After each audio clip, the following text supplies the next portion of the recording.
Greetings from Seoul, Korea, and welcome to another day of the GSL Code S. Tasting Artosis here. I am back. Great work, by the way. Yesterday, you were awesome.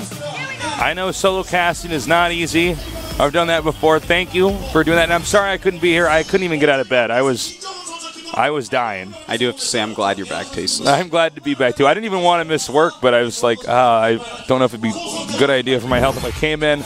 I actually went to bed at 7 p.m. last night. So I only got to catch up on, the first part of yesterday's games. Then I conked out and woke up at 8, so I definitely slept for a long time. Drank a bunch of orange juice, and I'm happy to be back. That's good. I'm glad. Me too. Of course, we're getting farther and farther along here in the GSL. We're in the round of 16 now. And we've had amazing games so far. This is a GSL Code S where we've had a lot more new players on the scene, with a lot of the legends being knocked out in round of 32. And, there's not a lot of champions left. In fact, one of them plays a Polt. But this group is so hard, I have no idea who's going to get out of it. I think he could. I think Parting will get out no matter what. Yeah, Parting, but who else? Maybe Polt, but maybe Sniper, maybe Innovation. It could be any one of them. I don't know. I feel like for me, in my mind, it's like a tie between Polt and Sniper. But Innovation's very good. I'm almost only counting him out because he's so new, and maybe this is the wrong season to do that. The thing is, he has more stage experience than everyone else in this group. That is true. Because he's a StarCraft 1 badass. Yep. So this kid's not some out-of-the-blue player. No, he's not. It's just that the Kessa players have now switched over. They're competing in our leagues as well. All these guys, of course, StarCraft 1 professional gamers. So they've made the jump over. But if you were a StarCraft 1 pro gamer and you were playing for a while, you have a lot of experience. There was a lot of nonstop StarCraft 1 going on. Yesterday, we had the results, which I was not here to cast. It was Marine King advancing. He's always proving that it does not matter. You cannot count him out. Hyun getting through as well. Hack and Yoda are out. That's right. Really good games yesterday. I really suggest Hyun versus Marine King, Game 3. Really an awesome game. And Hyun against Hack and Hyun versus Yoda. Both those were pretty good as well. Yeah. But the rest of the matches, you can skip because they were bad. That's not true. They were solo casted by Artosis. Yeah, but they were things like double 11 racks, both games, and by each player, and it was just, actually it was bad. It was exciting. Let's put a good spin on it. You don't need to catch up on those ones. That's good to know then. Just the matches I told you. I'm glad I was sick on the not good day. All right. Going on into today's matchup, which I think is one of the most exciting here in the round of 16. Probably number one, in my opinion. We got Parting, Polt, Innovation, and Sniper. So we got two Terrans, a Protoss, and a Zerg. And a closer glance? Parting, he is one of the best Protosses in the world, no question about it. Will he do an Immortal Sentry all-in today? I think so. Then, of course, we have Polt, one of our best micro players in the world. He is performing better than ever right now. Can he make a round of 8? Innovation, formerly known as Bogus, our Kespa player of the group, is playing very well so far. A lot to prove there. I think the Kespa player's underdog here. I think he is, but we'll see. A Sniper, the final player. Yeah. I think he first made his debut really in the team leagues. Yeah. But he has proven to be a very scary Zerg. This is the season with the scariest Zergs in Code S, and that's saying a lot because we don't even have Nest T in this, and it's still that scary. Yeah, it's pretty scary. I mean, of course, if Nest T was only Zerg in Code S, it would still be the scariest. Yeah, but still, it's pretty scary. All right, we're going to be going on into our first match here. It's going to be Parting against Polt. Two superstars here. These two are such badasses. I love watching these two play each other. I'm glad to know that Parting can pull off the pink mouse. He can. Real men use pink mice. I'm a real man. I don't use a pink mouse. Well, I mean, you're not as much. You're not one for aesthetic Artosis, but you're also a real man. All right, so we're going to get this game going here. It's going to be on Bell Shear Vestige. And the countdown has already started, so we are trucking away here. We're not wasting any time. There's no more time, guys. These games are going to be too good. Bell Shear Vestige, one of our newest maps here. We've seen a little bit of it. We're kind of sticking with the big maps out here, which I enjoy. And we're going to see what exactly these two guys have planned. Parting, known for his PvZ being basically unstoppable. Right now, this is a more Terran-heavy group, so he's going to have to hold his own. I talked to Parting a little bit a few minutes before he went live here, and I said, you'll probably get out of his group. And he said, no, I must get out of my group. And he must. He must. I think he's going to take the season. I said that before it even started, I think. You did. Yeah. You were saying that before day one of the season. I think it's his season, man. All right, so let's get this going, as we are going to have these two legends partying the Protoss against Polt, our Terran player. Down here, the round of 16 of the GSL Code S. Vegas.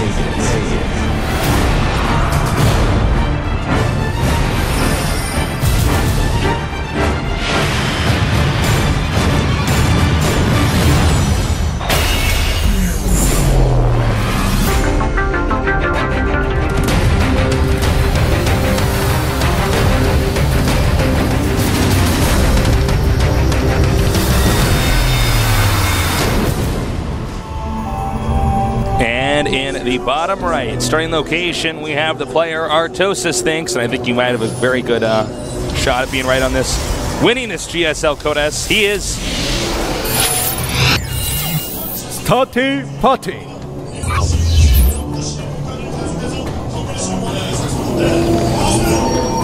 Well, 9 wins and 1 loss, yeah. I guess I'm right. I guess Artosis was right. I hope you guys at home feel like fools for disagreeing.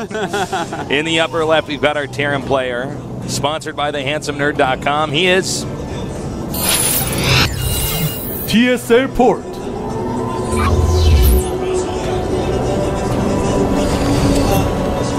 Polt has been consistent in being around in the GSL Code S. Yeah, pretty much. He's at the point in time, even though StarCraft 2 is not that old, as far as you want to line it up, he can be considered old school. You know? He absolutely can. He was in Season 1, where he invented the 111, on TV at least, even though it's actually the Tasteless build. It is. I gave it to him after I became a commentator, more full-time. That's very kind of you. I'm a generous man. I appreciate that you did that. But yeah, he's definitely a long-time veteran. Oh, nice. Heart of the Swarm. They announced a release date today. It's March 12th, I do believe. Pretty damn sick. I'm so excited. Cannot wait. And of course, they have the... Do you know how fun that's going to be for us to cast when stuff's all different now? I know. It's going to be awesome, man. It's funny when you're an esports commentator, guys, because there are periods of time where you say, it's nice when the game's figured out because I'm going to be like, wow, these guys are playing so well, this is so cool. But it's also nice when you can go back to where the game's new and everybody's learning. Mm-hmm. Even we're going to be learning as commentators, seeing new strats and stuff like that. Yeah. Well, what we have here is a very fast expansion by Polt. That's Command Center first. And by parting, he's gone for a Gateway expand, something that he really likes to do in this matchup. And scouted exactly what's going on. And his probe is actually going all the way home, it looks like. Nope, just to a watchtower. Okay. So, very economical opening by both players because it is such a long map. Yep, for sure. Look at that. 100% win rate after 30 minutes. Not surprised. That's actually so cool. His PVZs look at that. never get that long. It doesn't even need to put a matchup there. Yeah.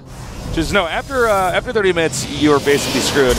Yeah. So we'll be keeping our eyes on the clock in this game. The thing is, you don't get many PvPs that actually do go over 30. And so it's mostly PvT for parting because you always occasionally you have those really weird games where just both guys are forcing to go in Mass Colossus. But even then, to stretch past 30 minutes is it's pretty rare. Uncommon. Yeah, it happens sometimes, but right. I don't think it's really happened that much to parting. I don't know if it ever has in GSL at least.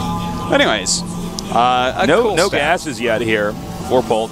Yeah, he's going straight up to 4 axes. We saw this build a little while ago. Yeah. Where he might push forward and pressure with the Marines. We'll see if he actually does that this time. I think he has to. If you're going 4 racks this quick, you should at least poke out a little bit. But the map is so long that I feel like it can even be so punishable, Yeah, if he goes Robo and then 2 gates, even if he does that, I feel like he might be all right. But he is getting that 3rd Nexus. I didn't even notice he didn't scout, period. Polt? He did not scout at all. Yeah. Never left his base. Playing a little bit blind right now, for sure. But he can't really die to anything because he went for the 4 axes, so...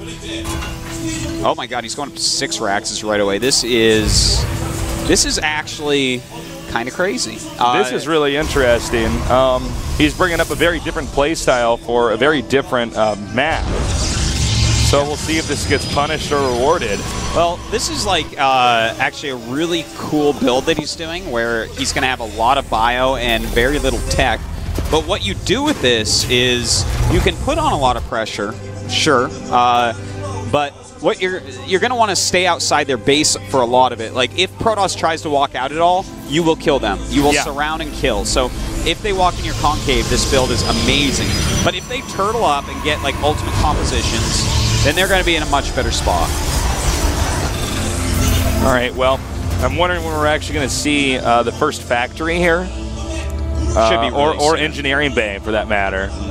Because, you know, this is like a very, very specific tech path. Yeah. Well, I guess you wouldn't even call it a tech path. No. Because there's not much tech being exhibited here. But, you know, this is a very, it's an unusual and very acute way. And I'm not saying cute, I'm saying acute way of playing the game. Yeah, so. it's a very cute way.